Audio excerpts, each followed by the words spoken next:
magkwentuhan muna tayo. Charis.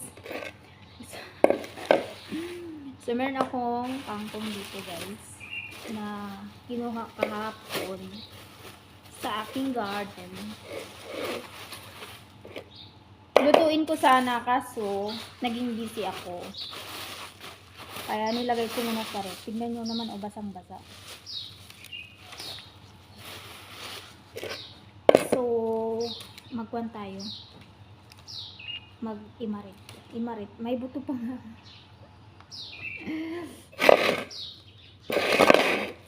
Galing to sa garden namin, guys, dun sa labas. Ayan. So, ito na lang yung gamitin ko magkuhan.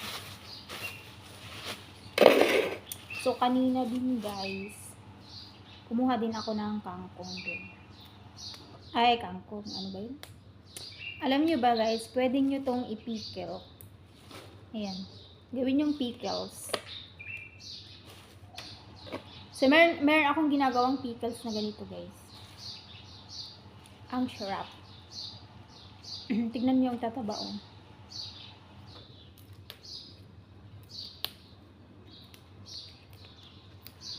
Bale, matagal na din to, guys, na tanim ko. Tapos, parang every week. Parang every week na lang ako kumukuha.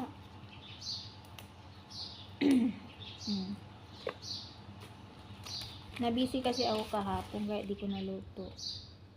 Kaya ngayon na lang. Habang medyo maaga-aga pa. Hindi ko nga alam kung ano yung masarap na luto nito. Ano kayang masarap? Adobo? Pag adobo kasi kahit wala ng halo, okay lang. Masarap na siya.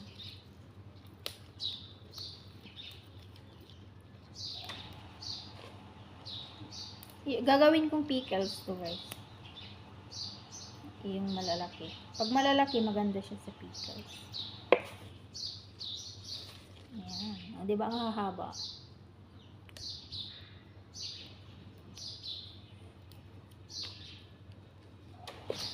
Yung dahon-dahon lang. Tapos may yung mura-mura yung kanya.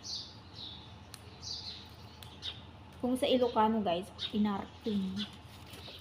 Nung bata ako, gustong-gusto ko yun. Tapos, nung nandito na ako sa abroad,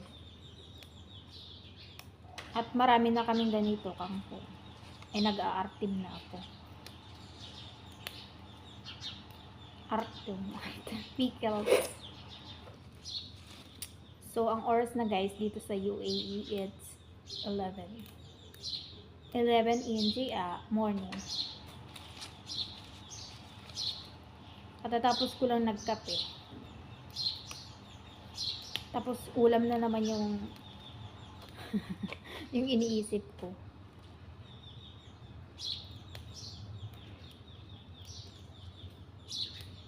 Parang ang hirap mag-diet. Pag may nakikita kang makakain at maluluto.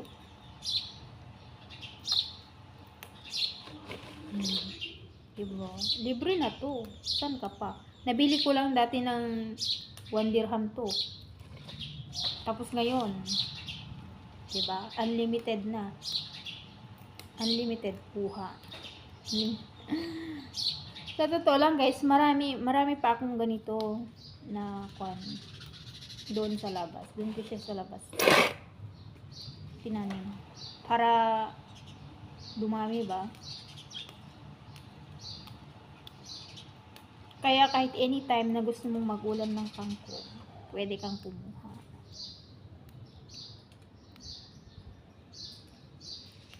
Kaya anytime na wala kaming maulam, puro manok, ito. Kasi karamihan kasi dito, sa amin, hindi sila mahilig sa gulay. Kung baga, alam niyo yung gulay nila na alam? Yung carrots, yung patatas, yun yung lang nila, at saka yung zucchini, yun yung mga nila gulay. Kung laging ganun, hindi naman parang kumbaga sa atin inahalo sa karne din yung mga yun. Minsan may talong. Pero minsan lang yun, may talong sila. Tapos, bumibili yung amo ko ng okra ba, yung okra kasi na binibili niya, yung frozen na siya.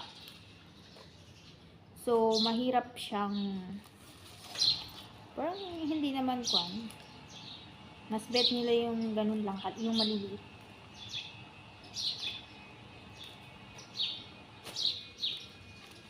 Diba, hahaba.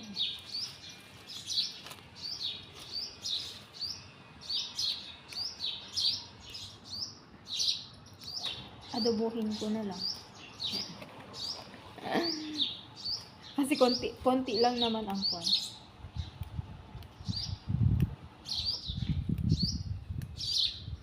Kung maluto to, konti lang. Kasi na to. Yung, ayan o, may mabulaklak na siya, magbubulaklak na. Maganda pa kasi yung kwan niya guys, yung tubo niya ba, yung ganun niya, yung ito, dahon niya, talbos niya. Kasi malamig pa siya. Kumbaga, yung panahon ba, medyo malamig-lamig pa. Pero pag summer na siya, ay kulubot na.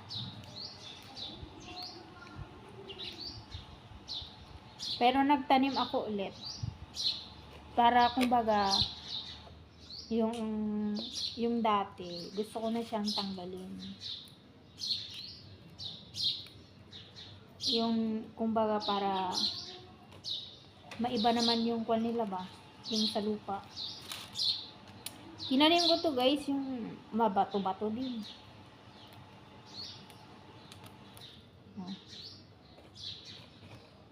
At guys, bukas Ramadan na. Ramadan na dito sa amin. Pero hindi rin naman kami nagpa-fasting.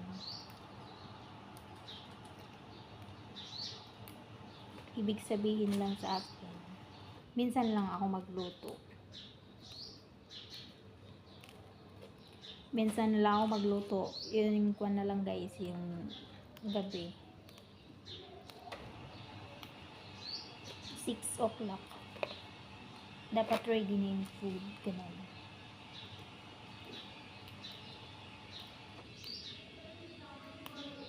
Kasi minsan lang sila kumain guys sa isang araw. Sa mga hindi nakakaalam. Charis. Minsan lang sila kumain. Isang beses ba?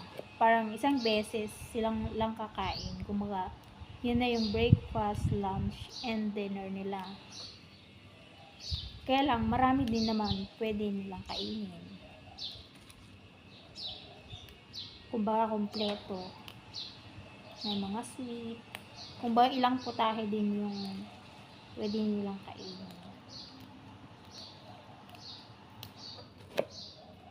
Mahirap din mga estudyanteng ganun. Yung fasting ba? Tapos may school. Yung mga nag-work.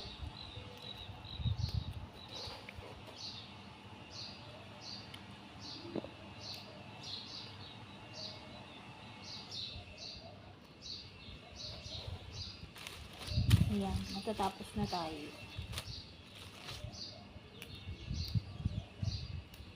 Dahon-dahon. Para laging healthy. Healthy.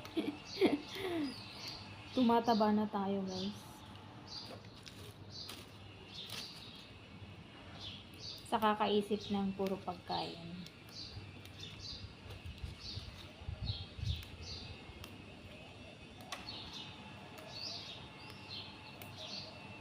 Kangkong lang. Kangkong. Mahal na to sa Pilipinas. Sabi ng kapatid ko yung isang tangkay daw na ganito, ganyan lang, 20 na daw. 20 pesos. Niloko ko nga siya eh. Bibili ka na lang sa akin. Bili. Tapos, nandito ako sa ibang bansa. Tapos siya, nasa Pilipinas.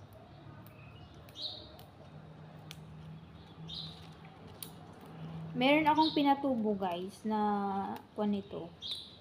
yung buto niya, hindi pa siya ganun kakwan, ka hinog ba yung kwan, yung flower niya.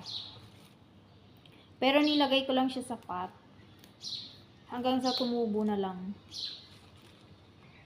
First time ko guys na maglagay ng buto sa pot tapos tumubo siya. Nakakatuwa.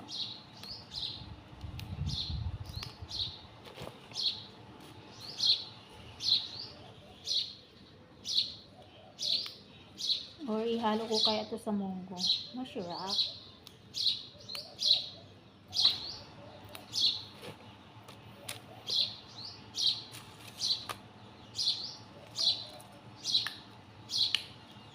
Pero wag na lang.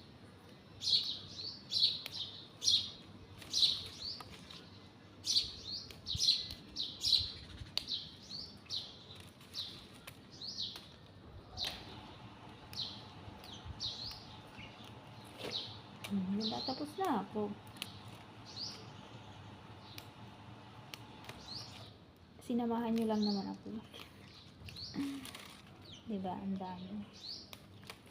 Yun. So, yun lang guys. Salamat sa pagsamang chikahan. Chikahan!